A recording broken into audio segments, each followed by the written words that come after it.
Hoy estamos aquí para celebrar la libertad que Dios ha dado a muchos de los países que están de Latinoamérica y queremos decirle al Señor gracias también por eso, gracias por los líderes, gracias por cada uno de aquellos mártires que dieron sus vidas para que la gente pueda disfrutar de la libertad que muchos de nuestros países tienen. Pero también gracias por haber enviado a su Hijo Jesucristo para que Él pueda ser el libertador de cada uno de nosotros. Amén, hermanos, Él es el Rey de Reyes y Él es a quien merece toda la honra. Antes de entrar en la palabra de Dios, a mí me gustaría pedirle, si los hermanos que están aquí presentes, que voy a repetir, si están aquí presentes, les voy a pedir que se pongan de pie. Luego, al final, en el escritorio de bienvenida vamos a tener unos diplomas porque acaban de terminar el curso número 1 de discipulado y queremos decirles gracias a aquellos hermanos que están tomando este curso. Quiere decir que tienen el deseo de servir en nuestra iglesia y este es un curso que necesitan pasar todos los que quieren servir en nuestra iglesia. Si está el hermano Pedro Barinas aquí presente, le voy a pedir que se ponga de pie. La hermana Flor Chavira, Maribel Colón, Javier Estrada, Roberto Guerrero, Jacís Ordóñez, Norma Chávez, Víctor Méndez, Rafael García, Maribel Jeffrey y Pedro Barines. Si están aquí presentes, se asustaron con el programa, con el desafío del programa de servir y dijeron, no, ya no servimos, ¿verdad? Nos vamos. Nadie se puso de pie, no. Muy bien, ellos terminaron, aquí están nuestros hermanos, de veras. Un aplauso a nuestros hermanos que estuvieron en el grupo. Los demás hermanos están sirviendo, estoy haciendo una broma porque los demás están sirviendo, están trabajando, porque saliendo de aquí vamos a tener una actividad preciosa. Muy bien, hermanos, su certificado está ahí en la salida y queremos decirle gracias. Abra su Biblia, por favor, en Mateo capítulo 27, versículo 50. Mateo capítulo 27, versículo 50, y vamos a tomar un pasaje de la Escritura. Le voy a invitar que no cierre su Biblia. Si usted no trae Biblia, solo levante su mano y uno de nuestros sugieres, con mucho gusto, van a llevarle una Biblia a donde usted se encuentra y esa Biblia nosotros con mucho gusto queremos regalársela. Mateo capítulo 27, versículo 50, si usted puede y puede ponerse de pie, le voy a invitar que se ponga de pie en respeto a la palabra de Dios y me voy a tomar el privilegio de leer la palabra de Dios si usted me lo permite. Mateo capítulo 27, versículo 50 al 54.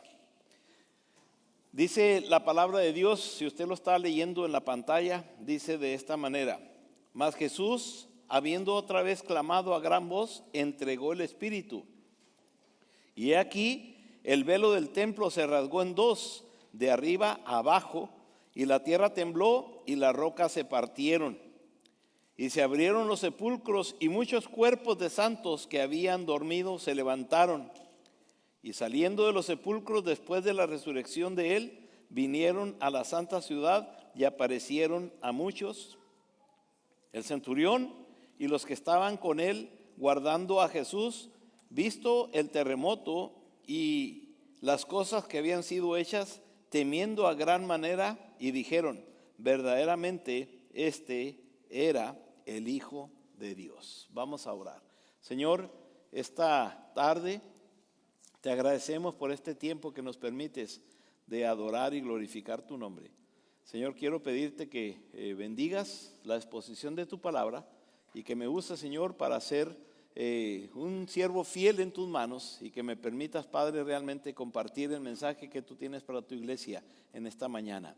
En el nombre de Jesús. Amén y amén. Tome asiento, mi hermano, por favor. Si usted está enseguida de alguien, dígale: hey, vamos a recibir bendición, prepárate, porque Dios tiene preparado para nosotros bendiciones.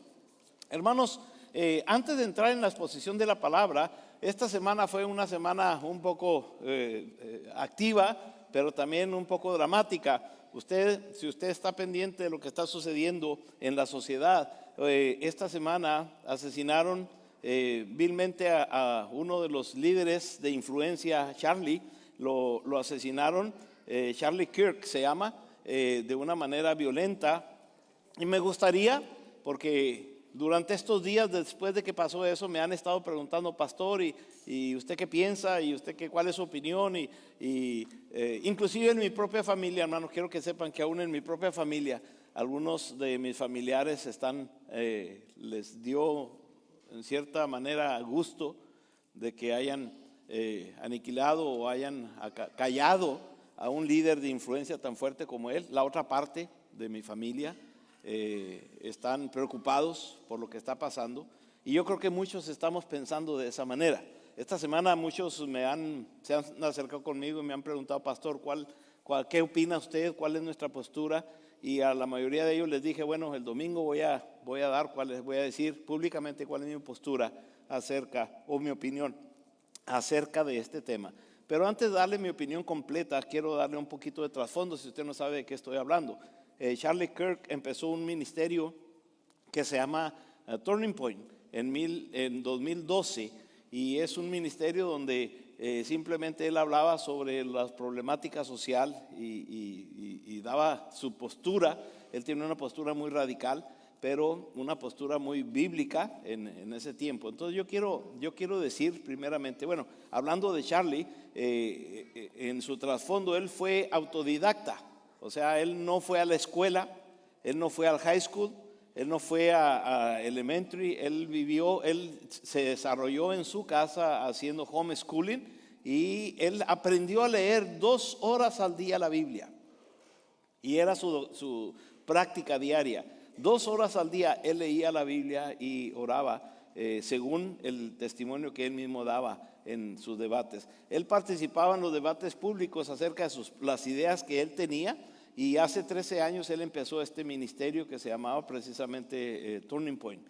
En muchos campos este ministerio estaba enfocado para trabajar en las diferentes universidades y campos donde lo invitaban, y él iba regularmente a los shows de televisión, de radio, podcast, donde quiera que lo invitaban, él iba y él hablaba acerca de su postura. Hermanos, lo que esta semana pasó no tiene justificación. No tiene justificación, sin importar la posición política en la cual usted se encuentre, que yo no me voy a poner de un lado político o de otro. Yo solamente quiero decir que esta es mi postura, la postura de Chuy Ávila, y como pastor es la postura que creo que como iglesia debemos tener. Mis hermanos, las palabras y las ideas no son violencia. Las palabras y las ideas no son violencia. Hermanos, la violencia es violencia. Y hermanos, respetamos las palabras y las ideas de quien no piensa igual que nosotros, pero estamos en contra abiertamente y públicamente de la violencia. Violencia es violencia, y esa realmente, mis hermanos, es mi postura y nuestra postura como iglesia. ¿Qué hacer en una situación como esta? Debemos orar por la familia. Debemos orar por la familia. Debemos orar por sus hijos, tenía hijos pequeños. Debemos orar que Dios traiga consuelo. Debemos orar para que Dios pueda traer resignación a esta familia y paz y tranquilidad a esta familia en un momento tan difícil. Pero la segunda cosa que debemos hacer también, hermanos, es aprender de la pasión que él tenía. Él tenía una pasión por predicar el evangelio donde quiera que él estaba. Y en cada uno de sus podcasts, cada una de sus entrevistas, siempre terminaba resaltando el nombre de Jesucristo y lo que la Biblia decía. Entonces, hermanos, independientemente de su postura política, yo le animo en esta tarde para que aprendamos y nos apasionemos de la palabra como siervos como él, y como la palabra de Dios nos enseña que lo debemos hacer. Entonces, cierro el capítulo donde yo quería simplemente públicamente decir cuál es nuestra postura. Si usted tiene alguna pregunta sobre esto, hermanos, o si usted tiene alguna pregunta sobre mi propia postura, con mucho gusto, hermanos, estoy a sus órdenes para platicar sobre este tema. Pero esa es mi postura, y creemos que es la postura de nuestra iglesia. Amén. Muy bien. Entonces cierro el capítulo y entremos a nuestro tema que el día de hoy nos trae aquí. La semana pasada empecé a predicar sobre el tema de la redención, y si usted me permite, a mí me gustaría hablar ahora también sobre qué es la redención. Ya hablamos la semana pasada que la redención es la liberación, es la libertad, es el pago de un rescate que se estaba dando. Y Vimos la semana pasada que el pecado es presentado como una esclavitud. La Biblia nos enseña que el pecado es presentado como algo que nos esclaviza, y los pecadores, los que practicamos pecado, los que practican pecado, están esclavizados precisamente a ese pecado. La palabra de Dios dice en Juan capítulo 8, versículo 34, está hablando precisamente de la esclavitud que nosotros tenemos en el pecado, y dice la palabra de Dios en Juan 8, 34, Jesús le respondió: de cierto os digo que todo aquel que hace pecado, dice la Biblia, esclavo es del pecado. La Biblia entonces nos enseña que una persona que practica pecado, y alguien me pregunta: pastor, ¿y qué es pecado?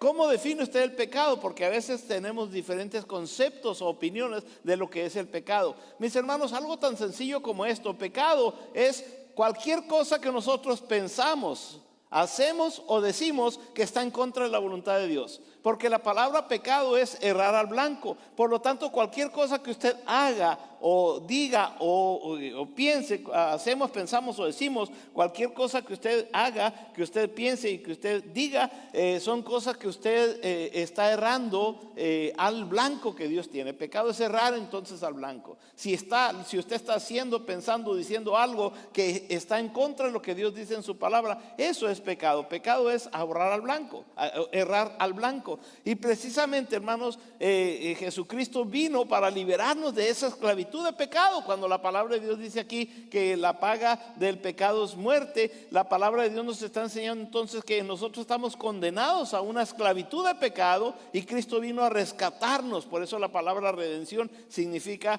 volver a comprar. En primer lugar, hermanos, quiero que entendamos que cuando hablamos de la liberación, estamos hablando que la liberación, la redención, esa es el pago que se está dando para rescatarnos a nosotros del castigo que nosotros tenemos que sufrir, que es el pecado. O sea, viene a ser como la liberación de la esclavitud, del castigo del pecado para aquellos que creemos en Jesucristo. Para poder experimentar la liberación de Jesucristo, la liberación que Cristo nos quiere dar, necesitamos depositar nuestra confianza en el Señor Jesucristo. Me voy a brincar, para los que están en el PowerPoint, hacia el pasaje bíblico de 1 Corintios 1:30, si es que lo tenemos. Si no, le voy a invitar que usted lo abra su Biblia en 1 Corintios capítulo 1, versículo 30, y la palabra de Dios dice: más por él, está hablando de Jesucristo, dice en este versículo: más por él estáis vosotros en Cristo Jesús, el cual nos ha sido hechos por Dios sabiduría, justificación, santificación y redención.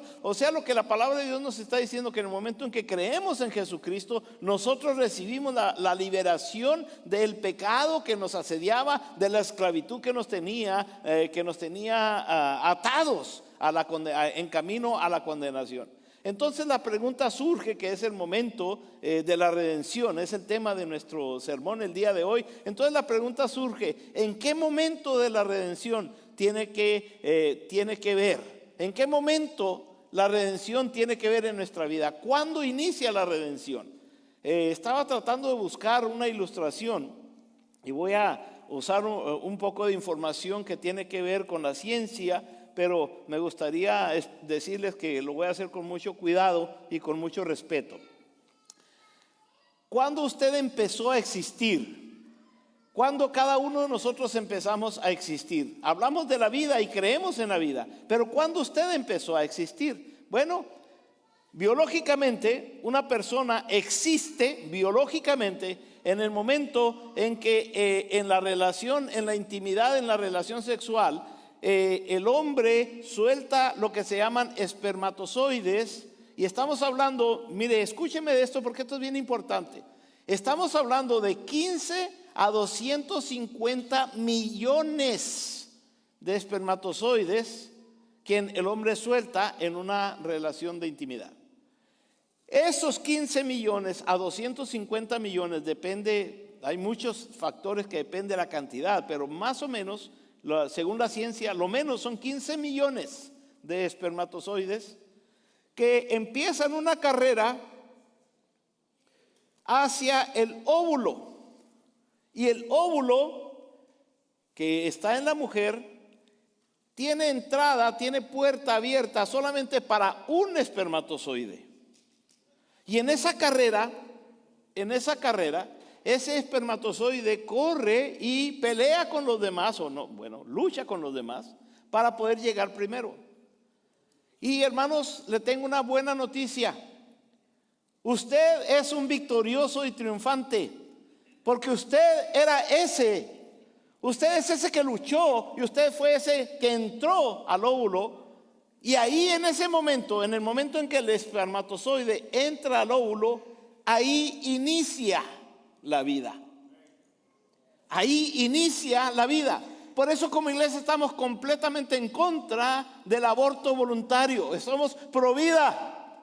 Nosotros creemos que en ese momento, denle un aplauso al Rey de Reyes porque Él nos da la vida. Creemos que ahí inicia la vida. Ahí empezó usted a existir. En ese momento usted empezó a existir. Y de ahí empieza un proceso bello, que no voy a entrar en tantos detalles, no voy a entrar en más detalles, pero es un proceso bello que termina con lo que usted es. Por eso cuando usted se pare en el espejo, dígase: grandes y maravillosas son tus obras, Señor. Sea bíblico. ¿Por qué? Porque Dios lo hizo bello. No importa lo que mi esposa diga, yo estoy bello. Dígase así en el espejo: no importa lo que los demás piensen, yo estoy bello. Dios me hizo bello. Amén, hermanos. Muy bien, déjenme regreso entonces al tema de lo que es la redención. ¿En qué momento la redención empezó entonces? Porque lo vimos la semana pasada, desde Génesis, desde el inicio de la creación, Dios empezó a profetizar y empezó a enfocarnos hacia la redención, hacia el tiempo en que Jesús vendría a redimir a su pueblo. Pero ¿en qué tiempo fue? ¿En qué momento la redención surge? Yo le voy a dar tres señales que nos indican cuándo la redención realmente empieza. Miren, hermanos, en primer lugar, para que la redención fuese efectiva y realmente se hiciera efectiva la redención profetizada en el Antiguo Testamento, tenía que ofrecerse un sacrificio. Por eso en el versículo 50 que tomé como base en Mateo capítulo 27, versículo 50 dice: mas Jesús, habiendo otra vez clamado a gran voz, entregó el Espíritu. En ese momento, si lo vemos desde el tema de la concepción, es en el momento en que el esperma entra en el óvulo. En este momento es el momento en que Jesucristo hace efectiva la redención.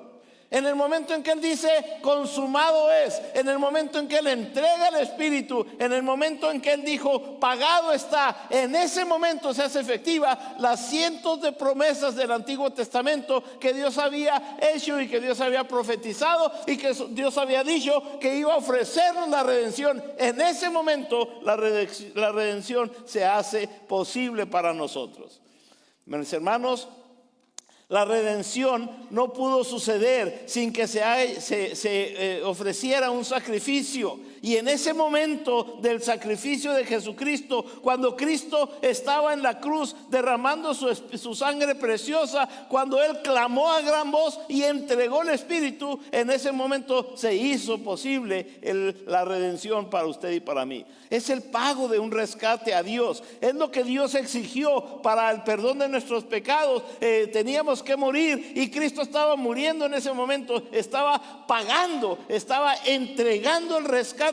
Estaba literalmente diciendo: aquí está el precio que se tenía que pagar para redimir, para volver a comprar, para traer a toda la humanidad que se había perdido. Ese era el pago del rescate más significativo en la historia del mundo. Entonces, ¿qué pasa en ese momento? Muy bien, la palabra de Dios dice que ese pago del rescate, en Hebreos capítulo 9, versículo 22, dice la palabra de Dios: sin derramamiento de sangre. Dice la Biblia: y casi todo es purificado con sangre. Casi todo es purificado según la ley con sangre. Y dice la Biblia: sin derramamiento de sangre no hay perdón de pecados. Así me puede usted, lo voy a poner de una manera ilustrativa solamente. Así usted me puede prometer que lo voy a redimir, que le voy a perdonar sus pecados, que lo voy a limpiar de toda maldad, que lo voy a salvar de la condenación del infierno. Usted puede hacerme todas las promesas que usted quiera, pero mientras no se derrame la sangre, mientras no se pague el precio, no se hace hace efectiva la promesa. Por eso, mis hermanos, cuando Jesucristo entregó el Espíritu, cuando Jesucristo dijo consumado es, en ese momento es cuando se entrega el pago del rescate. Voy a platicar una historia que nunca la he platicado en este púlpito. La violencia en México llegó a nuestra familia.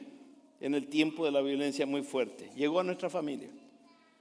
Y a una sobrina nuestra la secuestraron saliendo de su casa, confundiéndola con una hermana de ella que tenía un negocio, y fueron a buscar a la hermana, y los secuestradores traían solamente una fotografía y ellas se parecen bastante. Entonces la tomaron presa, la secuestraron y se la llevaron. Fue difícil para la familia, que la familia tenía que estar luchando con esa situación. Voy a así a grandes rasgos nomás porque quiero ilustrar esto. Después de muchas negociaciones y que la familia tuvieron que escoger a un vocero de la familia, y no solamente con él trataban los delincuentes, tuvieron que darles muchas señas que hacer. Tenían que ir al aeropuerto, tenían que ir a un estacionamiento, tenían que mover una piedra. Todas esas los estaba guiando hacia donde tenían que ir, porque ellos los secuestradores tenían miedo de que los vinieran siguiendo. Ellos querían saber que nadie los estaba siguiendo. Mi primo, que es el que llevaba el rescate después de que la familia se unió y llevaba el rescate para salir de esa situación, cuando le decían ve ahora y hay una llanta, mueve esa llanta y ahí hay instrucciones. Entonces él fue y movió esa llanta, y luego lo llevaron ve al aeropuerto, y en tal parte hay un carro, y debajo de ese carro hay una piedra, y así lo estuvieron llevando hasta que él se cansó, ya desesperado. Y él dijo, pero ya vengan por el dinero, aquí está el dinero, eso es lo que ustedes piden, aquí está el dinero, vengan por el dinero, llévensela. Les digo, llévense el dinero, pero ya entréguenosla, por favor. La historia corta es que en el momento en que él depositó el dinero donde le dijeron que lo dejara, y vinieron los secuestradores, en menos de un minuto llegaron y tomaron esa bolsa en una motocicleta. En ese momento sonó el teléfono donde tenían secuestrada a mi familiar, y en ese momento la dejaron libre. Lo que yo quiero ilustrar es que en el momento en que se consuma el pago del rescate, se consume la libertad. Y en el momento en que Jesucristo estaba en la cruz y Él dijo, consumado es, en ese momento es cuando Cristo estaba pagando el precio por tu libertad y por la mía, y estaba pagando por nuestra salvación.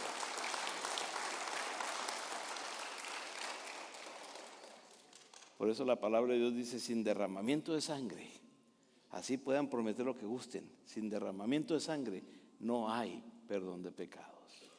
Pero hermanos, también la palabra de Dios dice en Juan capítulo 1 versículo 29, nos recuerda cuando Juan vio a Jesucristo y lo vio caminar, y dijo, ahí está el Cordero de Dios que quita el pecado del mundo.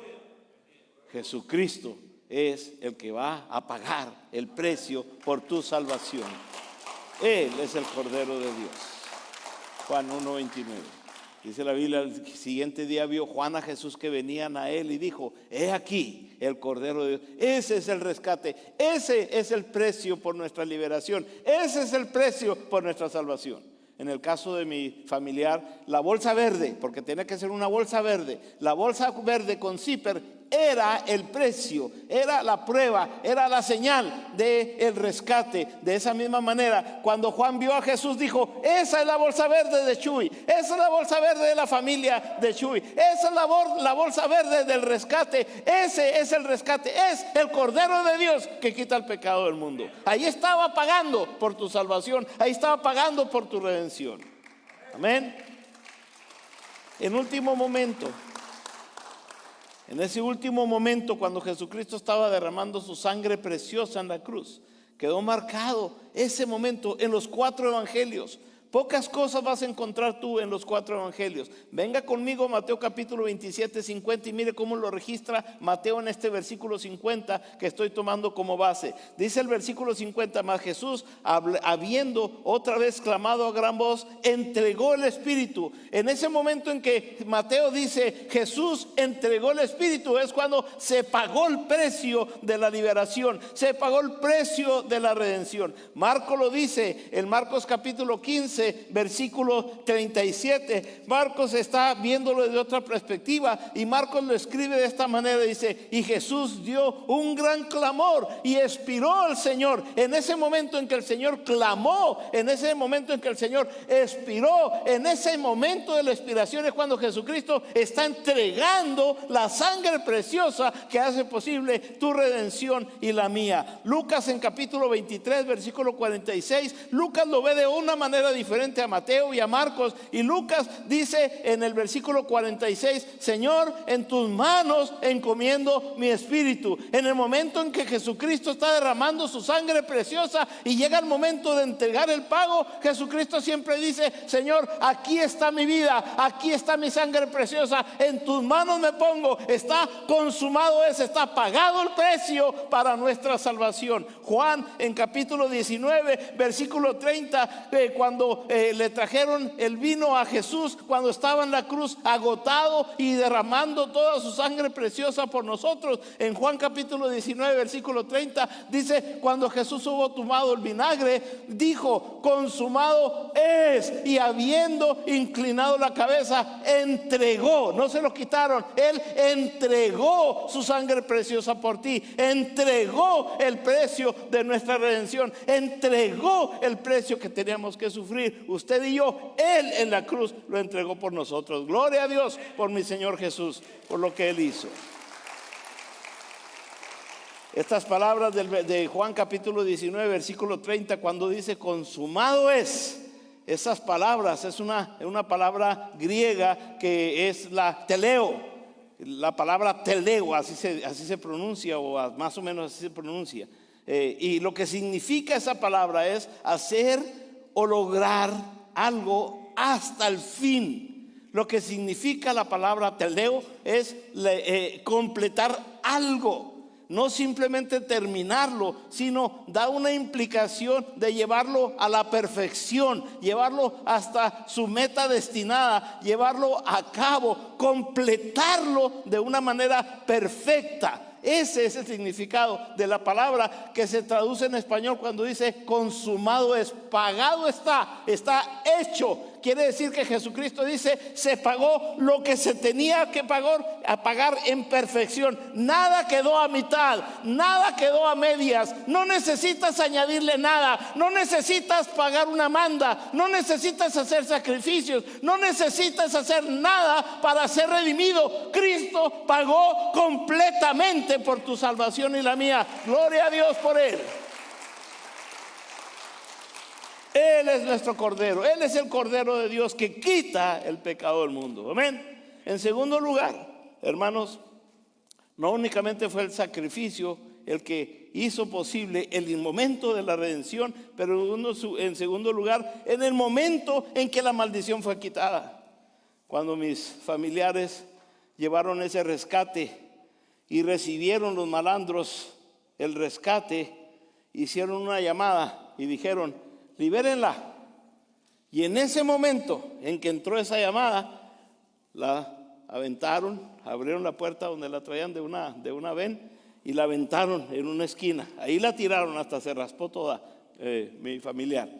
Ahí, en ese momento la liberaron. Entonces, ¿en qué momento inicia la redención? En primer lugar, en el momento del sacrificio, en el momento en que se paga el precio. Y en segundo lugar, en el momento en que la maldición es quitada. Mire lo que dice el versículo 51 y 52 del pasaje que tomé como base. Y aquí, dice la Biblia, y he aquí, el velo del templo se rasgó en dos, de arriba a abajo, y la tierra tembló y las rocas se partieron, Y se abrieron los sepulcros y muchos cuerpos de santos que habían dormido se levantaron. ¿En qué momento la redención se hizo posible? En el momento en que la maldición fue quitada. La maldición del pecado y de la muerte que tuvo lugar en el huerto del Edén después del pecado original fue eliminada en ese momento por medio del sacrificio de Jesucristo. Vamos a ver algunos eventos, a ver si es cierto. Veamos algunos eventos que ocurrieron que nos dice si es cierto que la maldición fue quitada. En primer lugar, en este versículo que tomé como base, vemos que el velo del templo se rasgó de arriba hacia abajo. Dice la Biblia que se rasgó el velo del templo de arriba hacia abajo en el versículo 51.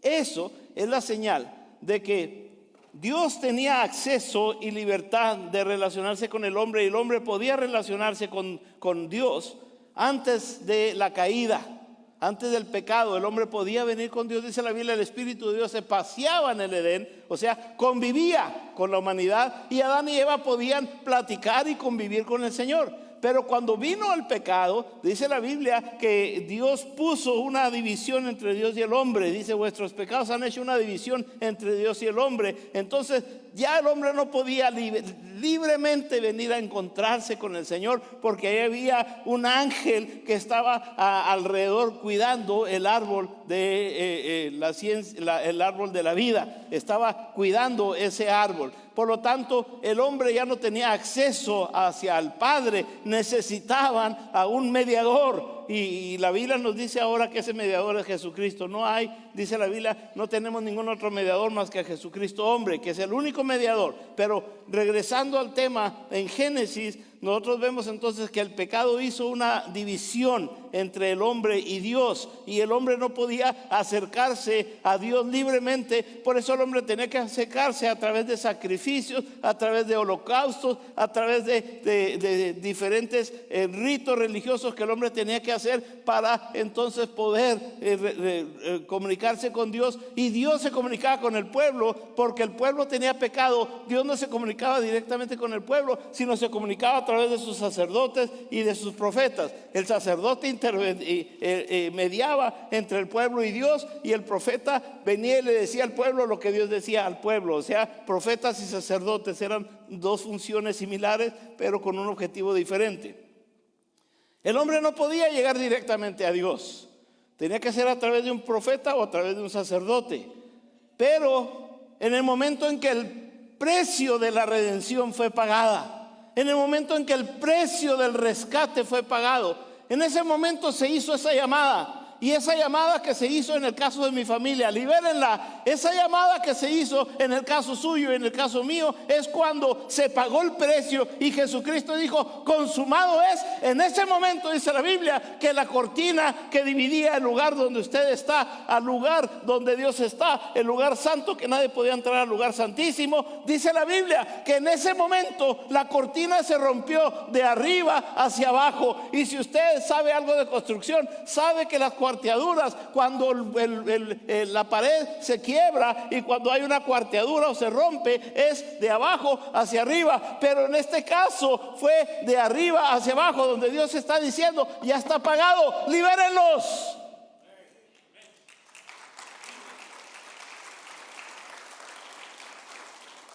Ya puede ser libre, ya está pagado el precio, libérenlos, libérenlos. Ese mismo pasaje dice la Biblia que la tierra tembló. Miren lo que dice el versículo 52, o sea, el 51. Y he aquí el velo del templo se rasgó en dos, de arriba hacia abajo. Ya el hombre podía entrar directamente al lugar santo. Ya, por eso el escritor de Hebreos dice, acerquémonos confiadamente al trono de la gracia.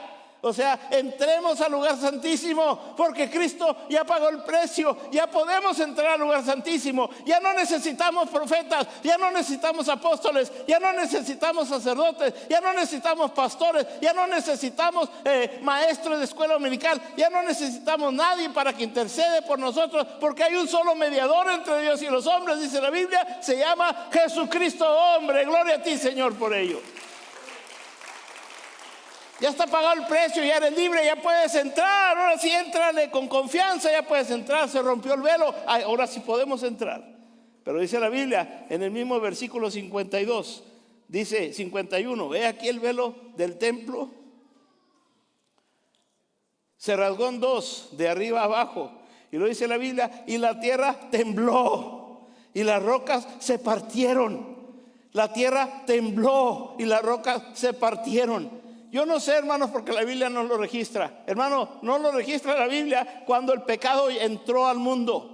La Biblia no registra qué hizo la creación, porque la creación era libre. Y en el momento en que Adán y Eva cometieron el pecado, en ese momento introdujeron el pecado a la creación y la creación fue corrompida. Yo no sé si tembló en ese momento, si la creación dijo, no, ¿por qué hicieron esto? No lo sé, la Biblia no lo registra. Pero lo que sí registra es que en el momento en que el precio se pagó, en el momento en que fuimos libres, en el momento en que la redención por la culpa del pecado fue pagada, aún la tierra, aún la naturaleza, aún la creación se gozó por ese evento precioso. Dice la Biblia, la tierra tembló. Y las piedras se partieron en dos. O sea, la misma naturaleza disfrutó de la libertad que estaba ofreciendo Dios en ese momento, en el momento de la redención. Amén. No estoy enojado ni tengo hambre, pero me estoy emocionando. Y la tercera cosa que vemos en este versículo, dice el versículo 52, y se abrieron los sepulcros, y muchos cuerpos de los santos que habían dormido se levantaron, se abrieron las tumbas y resucitaron muertos. Mis hermanos, la resurrección en ese momento es literalmente la superación de la muerte. La resurrección es literalmente la derrota de la muerte, quien tenía el imperio de la muerte. La resurrección literalmente vino a acabar con Satanás y sus seguidores. La resurrección vino a realizar esa libertad que tenemos en Cristo. Esa resurrección se hizo posible en el momento de la redención. Y dice la Biblia aquí que como prototipo, como un ejemplo de lo que estaba pasando y lo que iba a pasar de ese momento en que se pagó la redención hacia adelante, dice la Biblia que salieron, dice el versículo 52, y se abrieron los sepulcros.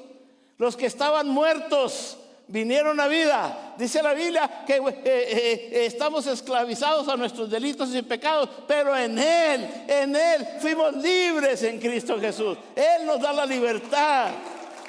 Estábamos muertos en Cristo y ahora estamos vivos para Él.